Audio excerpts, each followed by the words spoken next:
Rising cost of living, public transport deficiency, conflicts between the vested interests of developers and citizens, these are very real problems. But more often than not, they're swept aside, considered less important than the cyclical religious and cultural struggles. Renowned Jewish architect Sharon Rotbard lives in Shapira, a historic neighborhood nestled between Jaffa and Tel Aviv. And hey, he doesn't need to walk far to see the real-life effects of his country's conflicted history. Here we are in a part of the neighborhood which was annexed to Shapira neighborhood after the war 48. So all those buildings are on top of the orchards, the orange groves of Jaffa.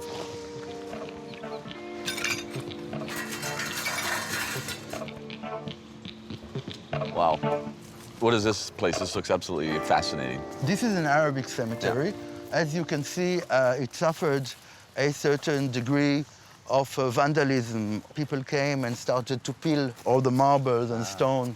That explains why it looks like that, right? Yeah. Yeah, so I guess it was in a much fancier state. Are there any records of who these people were? Nothing. Everything that was existing before 48 was completely wiped out.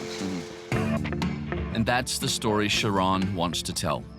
His controversial book, White City, Black City, depicts the fact that the White City, namely Tel Aviv and its famous modernist architecture, wasn't built on barren land, as the official story goes, but on top of the Black City, Jaffa. I would say that the Black City could be defined by all the places and the stories and the histories which didn't make it to the narrative of the White City. So places which do not make it into the books, they are endangered, they might be demolished or disappear one day.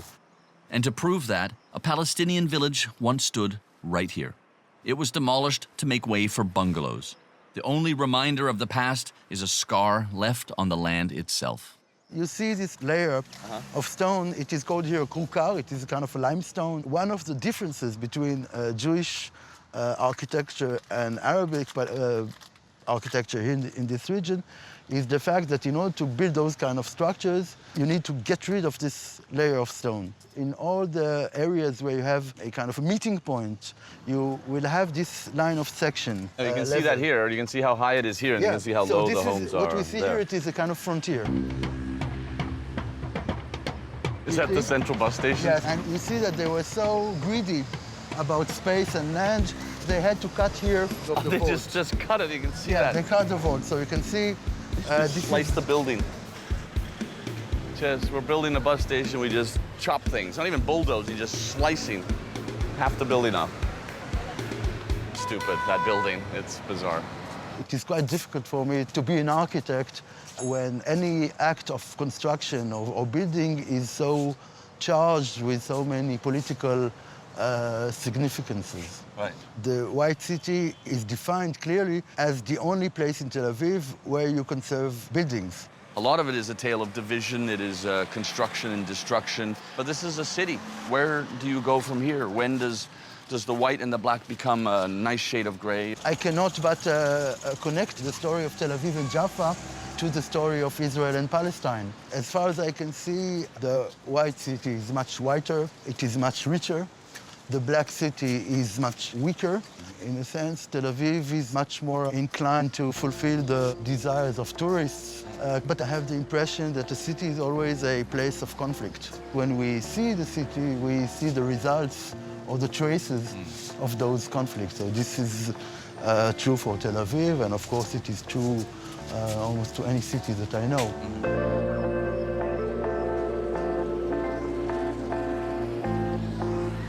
For all of Tel Aviv's bravado and the face it desperately tries to present to the world, this remains a divided and segregated city.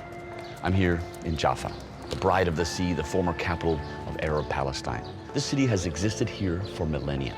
But ever since the new kid on the block showed up just over a century ago, Tel Aviv, this has become a symbol of the division inherent in the city. Mr. Abu Shindi, hello. Hi, how are you? Welcome. Thank you very much. Thank you. I'm crazy about this place. I like it very much. So You've lived here for many years, or? my family, we are living here since the 16th century. Okay, what is it like living in this ancient city? How do you feel the contrast in your everyday life? We are part of Tel Aviv Jaffa. And Tel Aviv Jaffa, if you compare it to other places, It's a city that is more, welcoming others. Christians, Muslims, and Jewish people are living together.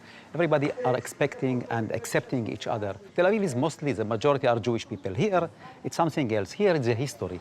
So living near, it's good because you have the budget of Tel Aviv. Jaffa. Tel Aviv is a very rich city. So this is one thing that we are a part of Tel Aviv, Jaffa.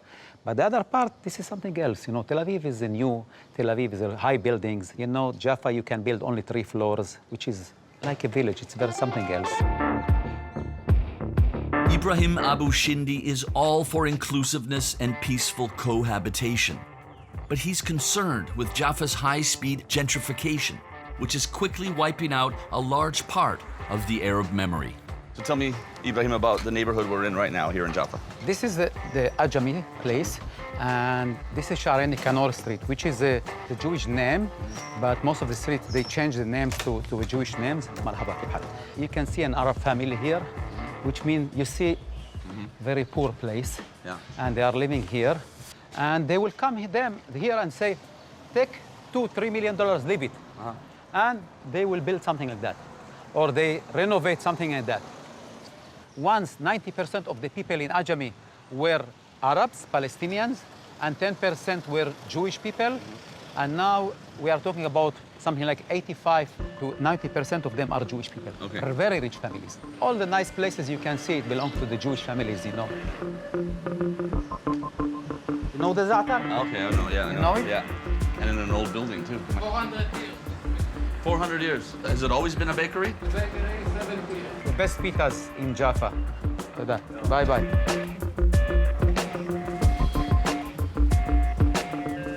العافية. كيف حالكم؟ هذول من التلفزيون الكندي بفسر لهم شوي على الحي كيف كل الغنى صاروا يشتروا دور. لا بس مبيوعة. Oh, they already sell this space and they will be building here. They are sitting outside. They use, This looks the nice. public. This looks nice. But they will not continue. Where will they sit and with their friends and drink tea after that? Inside. Inside.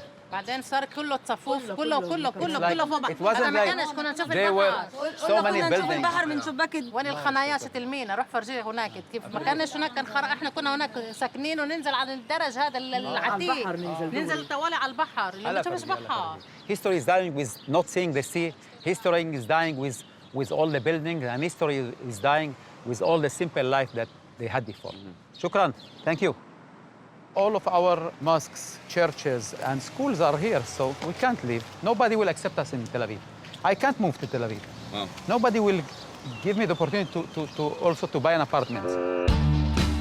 In reaction to the tough reality of his segregated city, Ibrahim co-founded the Arab Jewish Community Center in 1993, bringing the two communities together.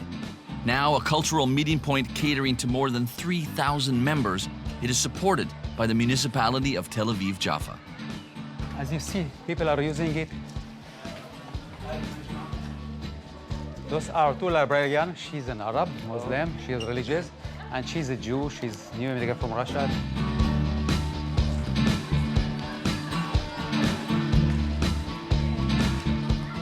Although we have a lot of problems, but on the other hand, we want to live here peacefully together, everybody, no matter who is who, and if you're Christian, Muslim, or Jewish people. That's the idea, how we can continue living without forgetting our history. It seems everyone here is looking for a way to alleviate the conflicts that have defined Tel Aviv Jaffa's past and too much of its present. Luckily, there are people who won't let it define its future. People who are determined to raise a new generation for whom the old divides will mean very little. Here. This looks Yes. festive. Everything. Actually, it's quite funny. It says Ramadan Kareem, but only in Hebrew. All right, okay. I got you. This is like really lined up for a party here. Look at that, look at all the tables. You're probably thinking the same as me.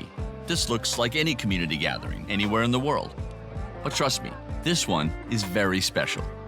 You see, Asaf, Zohar, and their 2 daughters are Jewish in Jaffa. And we're here to celebrate Iftar, the evening meal after the daily Ramadan fast. And that's a Muslim tradition. I'm originally from Jerusalem, and I lived here for a while, but I was never invited, or it was never expected of me to be part of this kind of event.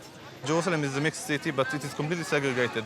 I grew up even in a left-wing family, but still I never had not one Palestinian friend in my life. Grew up in a completely Jewish ghetto. And then we found out that there is a possibility to live differently. There is a possibility in Jaffa for a community that is not segregated. We're trying to fit in. We're not trying to change anything. Asaf and Zohar, along with the lovely people at this party, didn't want their kids to grow up in a bubble. So they founded a school, a mixed school, and that was not easy. Unfortunately, the education system is like the country itself, completely segregated. Here's the deal.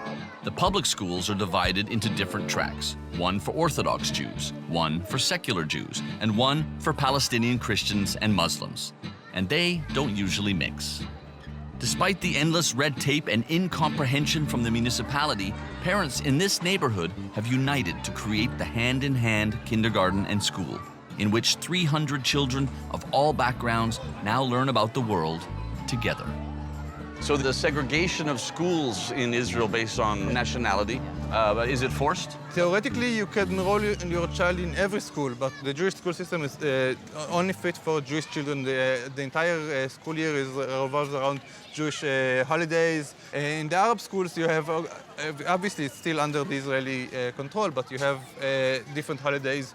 And here in Hand in Hand, we're celebrating holidays of all religions. We have Christmas, we have Passover, and we have Ramadan Iftar. This itself is like a very avant-garde idea here. I mean, people are... Really? Yeah, because it's like either you're this or you're that. The children are growing up together. They're learning together in the same classroom, same kindergarten. One of them is speaking Hebrew, and the other is speaking Arabic. In the same class? Same class, two teachers. They're completing each other's sentences. So they learn both languages naturally, organically. Then when Ruth came back from the kindergarten, she said, I'm Hudi and my friend is Muslim, which is Muslim. And then I understand that Hudi is Yahudi, which is Jewish in Arabic. Okay. She was referring to herself as Jewish in Arabic. Oh, that's cool. And she was able to recognize her own identity, her friend's identity in his language.